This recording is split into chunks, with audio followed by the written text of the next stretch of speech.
It was a rare, icy cold winter day as Connor, Zion, and I sat outside the office on the sidewalk eating our lunches. Fruit snack, please, I said, and Connor shoved one in my mouth.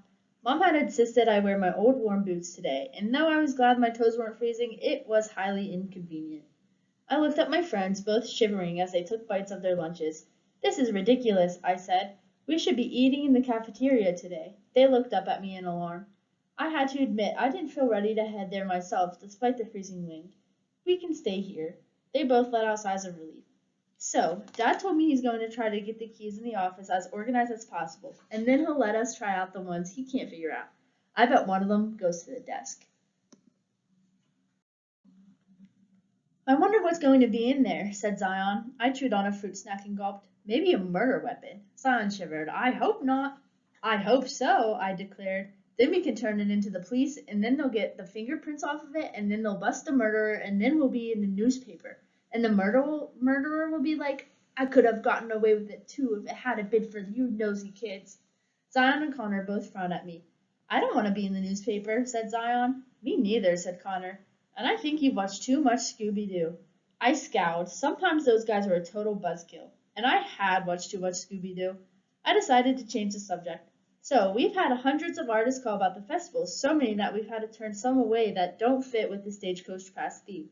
Seriously? Like, who wants to buy something called a diaper cake? No thank you. I'll stick with chocolate. Zion nodded. Yeah, that's gross. Disgusting, Connor agreed. We need to find a band now, I said. Any ideas? Shouldn't be too hard to find one, Connor said. Just look online.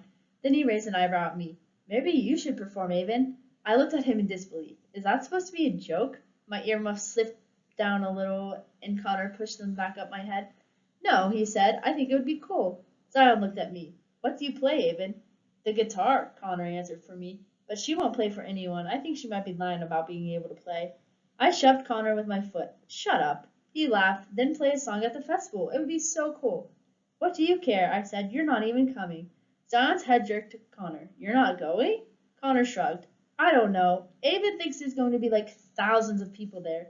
Zion stared at him. So? Connor gaped at Zion. So? So that's thousands of people to stand around staring and laughing at me. They'll be staring at me too, I said, but I'm still going. Fine, Connor said. I tell you what, if you play your guitar, I'll come and watch you. My throat suddenly felt dry. Juice box, please, I whispered, and Connor obliged. I took a swig and cleared my throat. I'm not performing at the festival. I would never perform in public for anything. Then I'm not coming, Connor said stubbornly.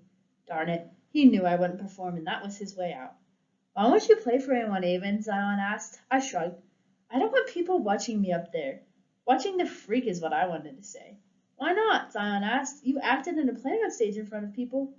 That was different. I was in a silly cactus costume.